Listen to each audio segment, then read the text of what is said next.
Morning. Hope you're doing well today. Back in my usual spot, back at home. Feels good. And I praised God for his many blessings, for the time that my wife and I had to spend together and enjoy some rest and relaxation. As I was praying this morning, the Lord put in my spirit about his coming back. And I thought about what came to thought my mind was that, and back in the 60s, I loved NASA. I loved the way they were flying these big rockets up to circle the Earth, and especially when they went out to the moon.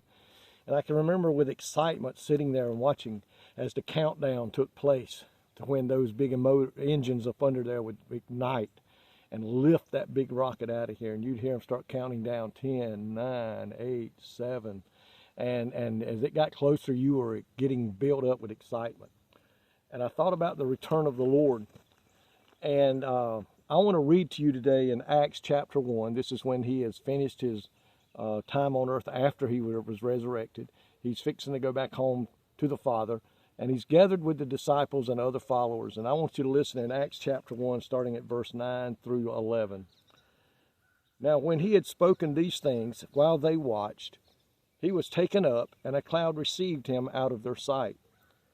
And while they looked steadfastly toward heaven as he went up, behold, two men stood by them in white apparel, who also said, Men of Galilee, why do you stand gazing up into the heavens?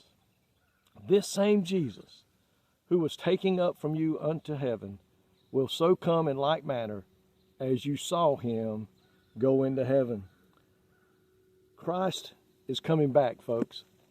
Many times throughout the Word of God, we see where the Bible talks about it. And Jesus even talked about it. He said, I'm going away, but if I go away, I'll come again, that where I am, there you may be also. And he said, I go to prepare a place for you. Many, many times Jesus has told us he's coming back. And as he left that day and they were watching him go up into the heavens, and a cloud received him, the angel said, in like manner.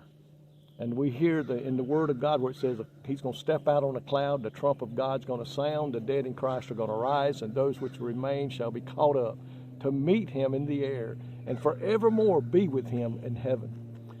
I believe today, I know we're closer than we've ever been. We were closer today than we were yesterday. And if he doesn't come today, we'll be closer tomorrow.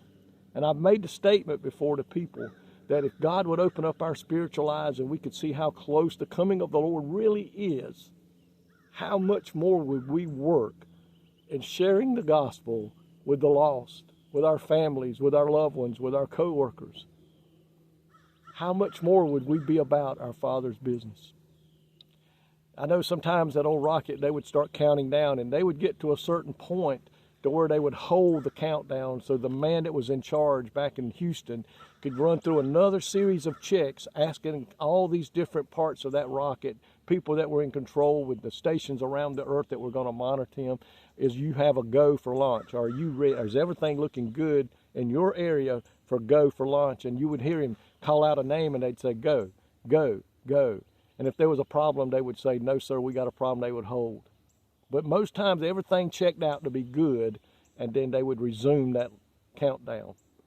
Sometimes I wonder if that's where we're at right now, is in that holding pattern, because God has no desire that any would die and go to hell, but that all would come to the saving knowledge of his grace. Maybe we're in that holding pattern right now. We don't know. No man knows, the Bible says. But somewhere down the road, if we're in a holding pattern, that countdown's going to begin again. Maybe it's already started. And today could be that day that Jesus comes. I'm thinking about the other day when they did that emergency test around the nation. If that would have been the rapture, my friend, where would you be today?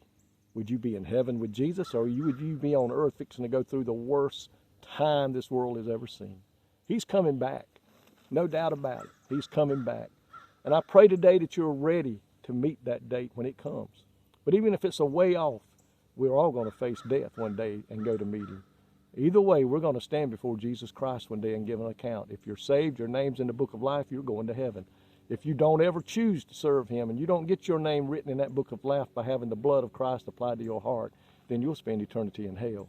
That's just that plain and simple. I know it sounds hard, but it's the truth. And that's what God has called me to do, to preach the truth. Lord, I thank you today that you have warned us and warned us and warned us in many ways. We see signs all around us, Lord, of the attack in Israel this weekend, earthquakes in Afghanistan and in other places. The signs that you said would be there for us to plainly see the end is near. I pray for those that are lost this morning, God, that they'll come to know you before it's everlasting too late. I pray for those that are saved this morning that they will hold on just a little bit longer, because you're fixing to come out and take us home. God, be with us today, and may our lives and our testimony help lead others to come to know you as Lord and Savior. In Jesus' name I pray. Amen. Folks, may God richly bless you today is my prayer.